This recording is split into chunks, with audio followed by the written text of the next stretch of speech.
Lors de la séance précédente, vous avez affirmé que certains gens sont résistants à la manipulation parasitaire et qu'ils sont en mesure de compenser. Quelles sont ces conditions de compensation face à l'infestation parasitaire? Une conscience et mentale d'acier, ainsi qu'une volonté énorme. Une conscience et mentale d'acier, ainsi qu'une volonté énorme. Cela ne protège pas forcément face à l'infestation, mais permet de maintenir la stabilité mentale malgré la présence de la dite infestation. Quel est le ratio de gens faisant face à cette infestation au niveau global? 63%. Les découvertes récentes que vous avez effectuées en termes de causation chronique et autres maladies constituent le rassemblement de clés ouvrant la porte à la grande conscience. Lorsque vous avez fait cette remarque, celle-ci date de nombreuses années auparavant. En 1997, si je me souviens bien, je guettais les lignées sanguines. Vous avez détourné mon attention en introduisant le topic au sujet du saut quantique en termes de conscience et l'infestation parasitaire. Et celui-ci s'est aussi retrouvé détourné en faveur d'une discussion mettant en jeu une supposée race alien désirant prendre contrôle de la planète Terre et comment procéder. Alors, nous nous débarrassons de tous ces bugs. Tous les ADN efficaces sont activés et nous devenons plus conscients et acquérons ces super pouvoirs.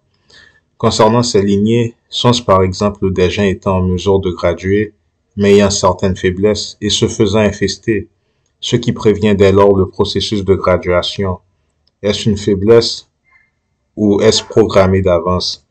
Vous devez être au courant que ces lignées sont infestées, harcelées et manipulées à l'approche imminente de saut quantique. Vous devez être au courant que ces lignées sont infestées, harcelées et manipulées à l'approche imminente d'un saut quantique, à chaque fois qu'un saut quantique, tel qu'actuellement, pose. Nous avons déjà offert des indices concernant le parasitisme de lignée sanguine au sein de la vidéo intitulée « Infiltration sanguine ». Entre autres, nous avons détourné votre attention au sujet des trous de famille au sein de votre arbre généalogique. Pas qu'un, mais de nombreux trous généalogiques inexplicables au sein de différentes générations assez proches les unes des autres. En résumé, avoir par exemple 3 trous généalogiques au sein de 2 ou 3 généalogies distinctes, c'est trop. Nous allons vous rafraîchir la mémoire. J'ai lu le nouveau livre du docteur David Jacob, professeur d'histoire à l'Université du Temple, concernant sa recherche extensive à propos du phénomène des abductions extraterrestres. Le docteur Jacob dit qu'après de nombreuses années de recherche rigoureuse, il sait pourquoi les extraterrestres sont là et qu'il est effrayé. Il postule que la reproduction de progéniture est l'objectif primaire, la facette occulte du phénomène d'abduction. Est-ce le postulat correct? En partie, mais ce n'est pas le truc complet. Existe-t-il une raison dominante? Remplacement. De qui? Vous. Que voulez-vous dire? La création d'une nouvelle race d'hommes ou l'enlèvement d'hommes spécifiques afin de les remplacer avec des clones ou peu importe. La première option majoritairement. Voyez, si quelqu'un désire créer une nouvelle race, quoi de mieux que d'hybrider en masse, puis réincarner en masse, spécialement lorsque l'espèce hôte est pour toujours ignorante, contrôlée et anthropocentrique. Quel environnement magnifique pour destruction et conquête totale de remplacement. Voyez donc, cela répond à mes autres questions selon les objectifs. Dans le livre, Dr Jacob dit que les enlèvements en cours se passent à travers des familles particulières et spécifiques. Dans le livre, Dr Jacob dit que les enlèvements en cours se passent à travers des familles particulières et spécifiques. Je cite, « Au-delà de la protection du fœtus, il existe d'autres raisons secrètes. Si les enlèvements, comme toutes les évidences l'indiquent clairement, correspondent à un phénomène intergénérationnel dans lequel les enfants des personnes se faisant enlever sont eux-mêmes enlevés, alors un des objectifs des extraterrestres est l'enlèvement d'autres générations de plus d'enlevés. Alors un des objectifs des extraterrestres est l'enlèvement d'autres générations de plus d'enlevés. Tous les enfants de gens se faisant kidnapper sont-ils incorporés dans le projet? Toutes les évidences semblent suggérer que ce soit le cas. Si un kidnappé a des enfants avec un an enlevé, les chances sont que tous leurs descendants soient enlevés. Cela signifie qu'à travers l'augmentation de la population, les processus de divorce, de remariage vont augmenter rapidement à travers les générations. Quand ces enfants grandissent et se marient eux-mêmes, tous leurs enfants, qu'ils se marient avec un enlevé, seront aussi enlevés. Afin de protéger la nature intergénérationnelle du programme de reproduction de progéniture, ceci doit rester secret des enlevés, afin qu'ils continuent eux-mêmes à avoir des enfants. Si les enlevés savent que le programme est intergénérationnel, ils peuvent décider si oui ou non avoir des enfants. Cela mettrait un obstacle critique par rapport au projet en cours, ce que les extraterrestres ne peuvent permettre. La raison finale du secret est de répandre ce projet de reproduction d'hybrides et l'intégrer littéralement au sein et au cœur de la société. Les extraterrestres doivent s'assurer que les enlevés reproduisent avec des noms enlevés et produisent des enfants. Cela signifie et suggère que des lignées humaines sont susceptibles de pause. Les noms enlevés, le mariage avec ceux ne se faisant pas enlever correspondrait-il à des portails organiques? Fin de l'extrait en question. Revenons donc où nous nous étions stoppés un peu plus tôt. En 1997, si je me souviens bien, je guettais les lignées sanguines. Vous avez détourné mon attention en introduisant le topic au sujet du saut quantique en termes de conscience et l'infestation parasitaire. Et celui-ci s'est aussi retrouvé détourné en faveur d'une discussion mettant en jeu une supposée race alien désirant prendre le contrôle de la planète Terre et comment procéder. Négatif. Voilà quelque chose qu'il vous faut digérer. Pourquoi les scientifiques négligent ce qui est évident en postulant que les extraterrestres ne sont pas en mesure de survoler la Terre vers un système distant? Mais quel est donc le truc évident? Même si le voyage à la vitesse de la lumière ou plus rapide ne serait pas possible, et ça l'est bien évidemment, il n'existe pas de raison pour laquelle une race extraterrestre ne serait pas en mesure de construire une arche spatiale, vivre dans celle-ci au cours de nombreuses générations. Il pourrait parcourir de grandes distances à travers l'espace-temps, cherchant un monde adéquat pour des fins de conquête. En trouvant ce monde correspondant, il pourrait alors procéder à l'installation de cette arche au niveau d'une orbite distante, construire de nombreuses bases au sein du système solaire correspondant et procéder à la manipulation lente, patiente d'une civilisation choisie et sélectionnée, tout en développant une infrastructure technologique adaptée, adéquate et appropriée. Ensuite, via un long procédé de lavage de cerveau, il pourrait entrer et prendre le contrôle formellement. Êtes-vous en train de suggérer que, par exemple, les gens infectés de athérosclérose, maladie pulmonaire, cancer, arthritis, rhumatoïde, sclérosis, lupus et toutes formes de maladies auto-immunes, que celles-ci ne sont pas causées génétiquement comme dit depuis les 50-60 dernières années, mais qu'elles sont programmées et conçues pour des gens ayant certains marqueurs d'ADN qui sont étiquetés comme étant de gènes causatifs. C'est là où nous en sommes, pratiquement. Des modifications et manipulations ont également lieu. Alors au sein de notre réalité particulière, la grande œuvre, la transformation alchimique doit nécessairement inclure le travail, le régime alimentaire et la santé, ainsi qu'une poussée accrue de connaissances afin de nullifier les effets d'inhibition transmarginale correcte. La façon dont ils font mention des parasites est que non seulement celles-ci empêchent l'acquisition de connaissances et la croissance en perception, mais également le saut quantique. Peut-être que via les parasites, il est possible de croître en connaissance, mais d'atteindre un plateau, empêchant la graduation correcte. Les parasites agissent tels des récepteurs.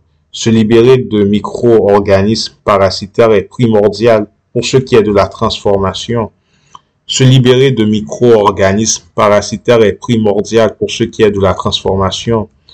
Le plus proche une personne est de la graduation, le pire survient, genre il se sent plus mal, moins confortable. Dans de nombreux cas, il en est ainsi. Les parasites sont des récepteurs, réceptacles de quoi? De vagues d'informations. Donc, en parlant de lignées infectées, on en vient donc à certaines lignées spécifiquement ciblées pour contamination, correct. Donc, en parlant de lignées infectées, on en vient donc à certaines lignées spécifiquement ciblées pour contamination, correct. En tant que tels, sont ciblés des profils génétiques pouvant représenter une menace pour le système, le statu quo, via la croissance de leur conscience correcte, le plus souvent via des virus. La campagne de vaccination fait partie des mesures entreprises afin de s'assurer que les gens cessent de progresser. Correct. Il y a donc des informations qu'il est possible d'acquérir afin de combattre contre l'information négative. Nous vous avons offert des indices et données. La connaissance doit être acquise via des efforts afin d'établir des connexions et sentir appropriées au niveau du cerveau. Et pourquoi cela? Afin de construire votre récepteur des forces cosmiques de haute information. Une des choses que j'ai remarqué en lisant le livre Temps de plaie est que les maladies chroniques les plus insidieuses en termes de parasites correspondent à celles étiquetées comme sexuellement transmissibles. Les maladies chroniques les plus insidieuses en termes de parasites correspondent à celles étiquetées comme sexuellement transmissibles. En lisant l'ouvrage, il semble que les idées traditionnelles par rapport à la moralité sexuelle ont été dirigées afin de prévenir justement ces genres de conditions. La connaissance a été passée de génération en génération jusqu'au point où les raisons ont été oubliées. Citation prise de Psyché de l'homme.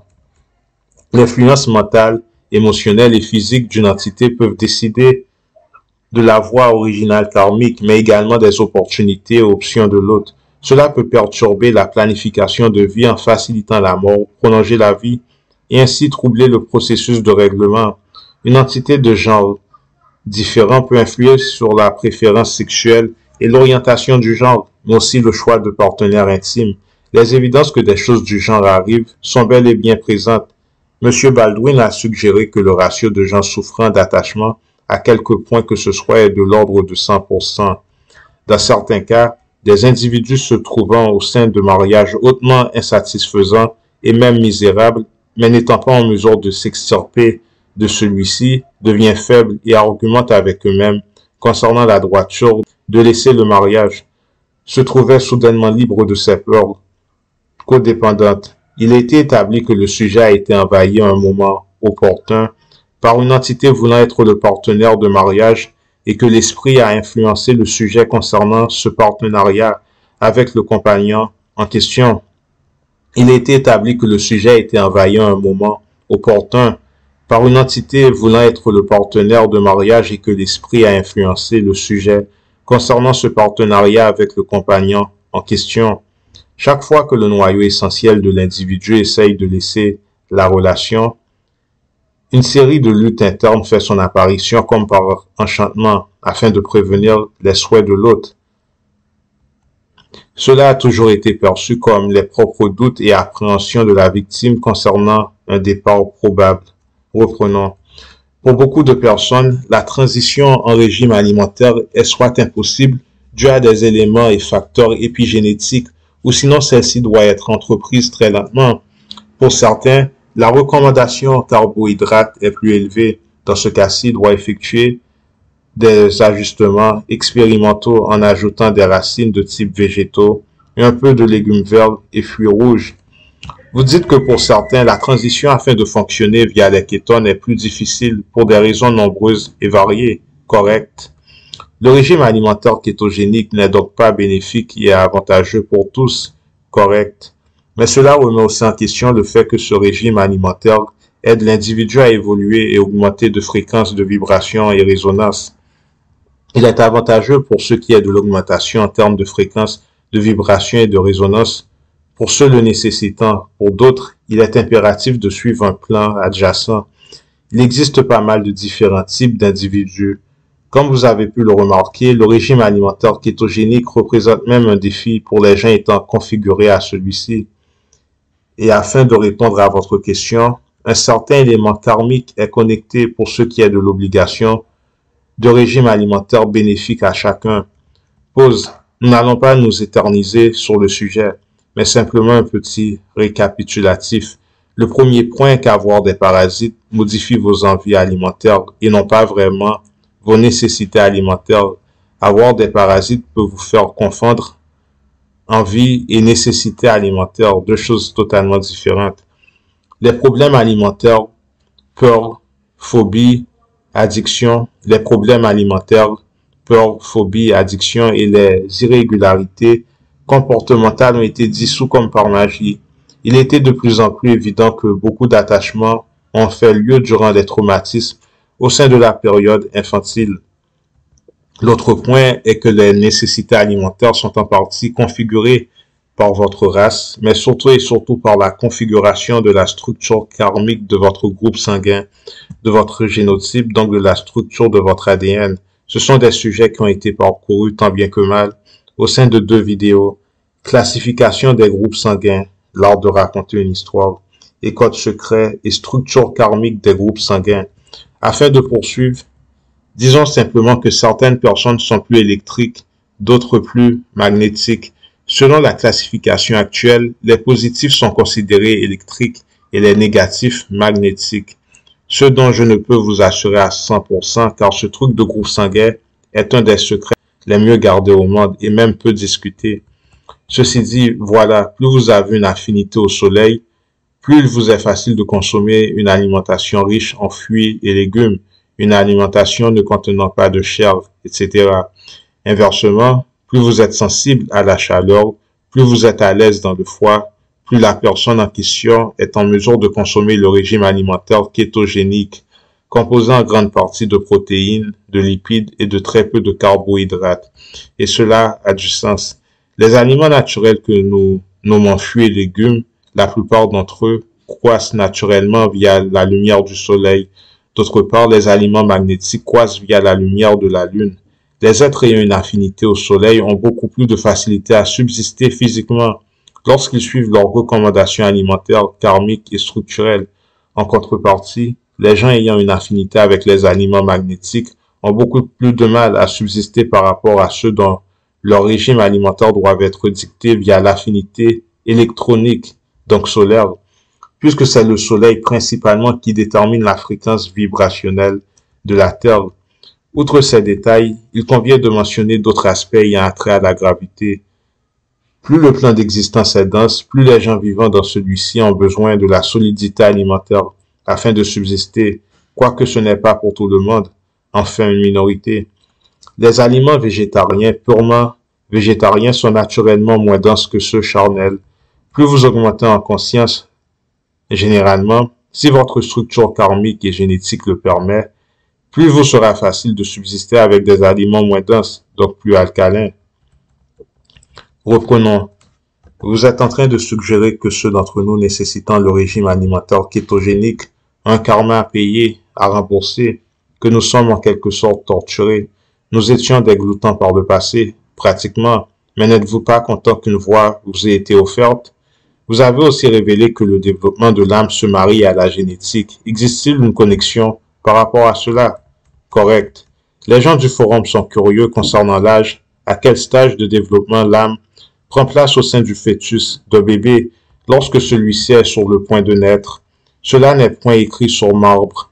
Souvenez-vous qu'à peu près la moitié des bébés n'arbitrent pas d'âme individuelle. Dans d'autres cas, cela peut s'effectuer très tôt, et pour d'autres, aussi tard qu'à l'âge adulte. Incroyable.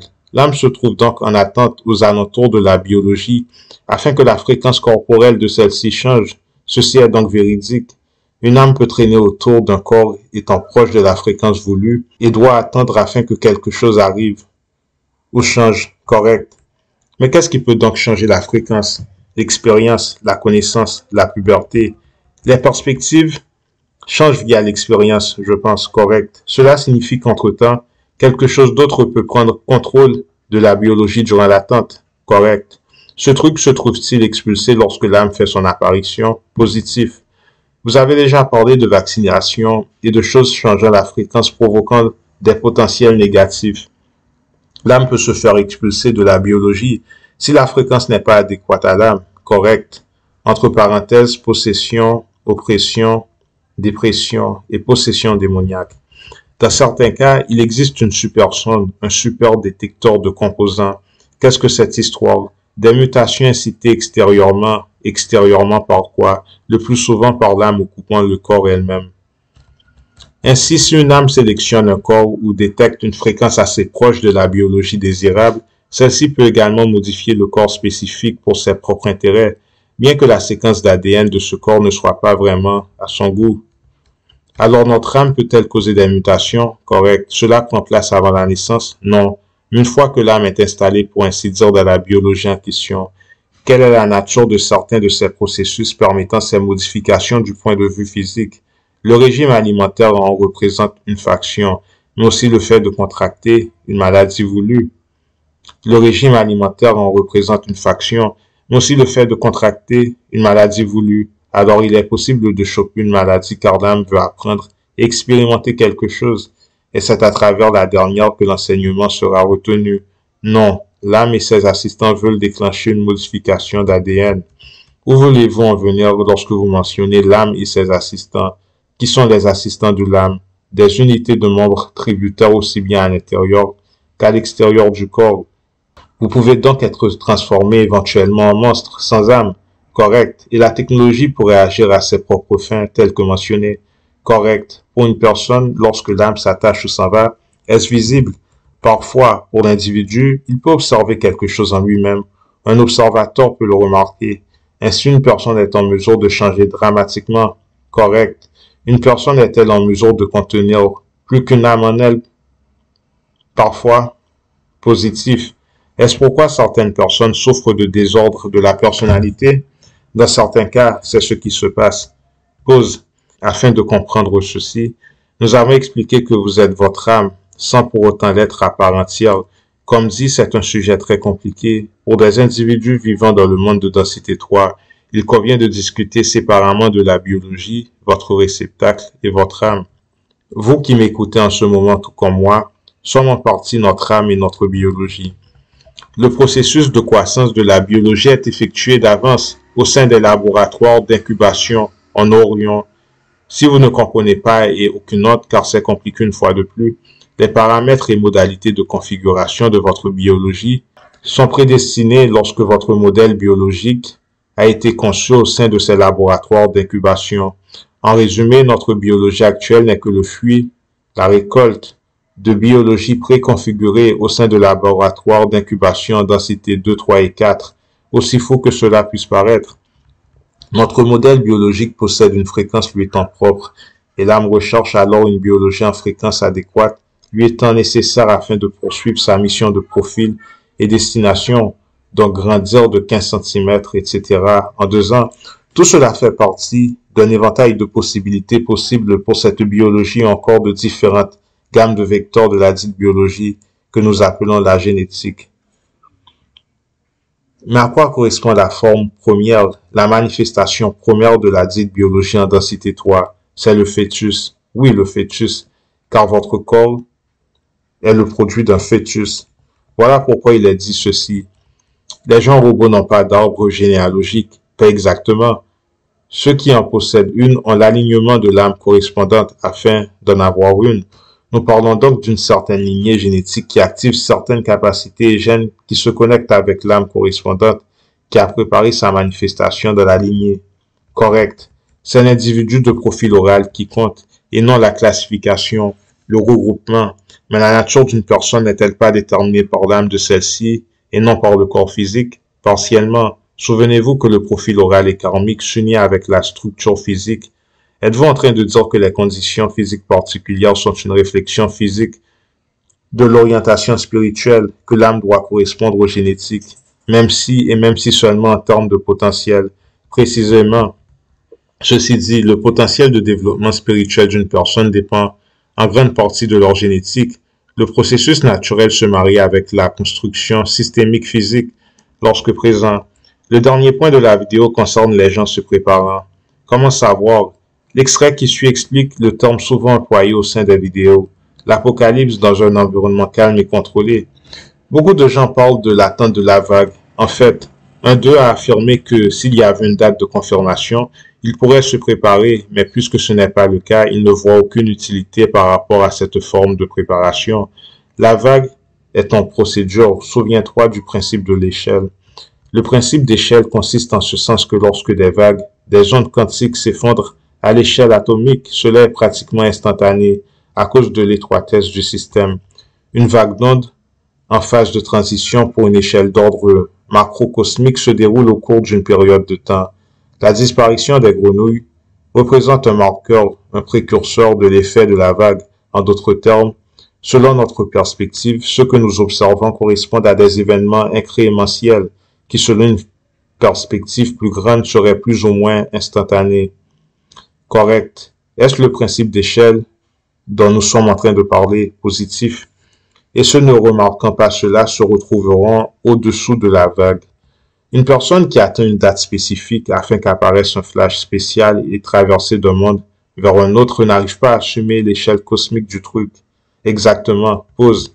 Ce qui est dit est qu'une personne qui ne voit rien, ne voit aucun changement, la présence de ces marqueurs, de ces événements incrémentiels sont au-dessous de la vague. Naturellement, l'allusion au terme apocalypse dans un environnement calme et contrôlé fait référence à la présence d'événements incrémentiels devant mener à une destruction soudaine.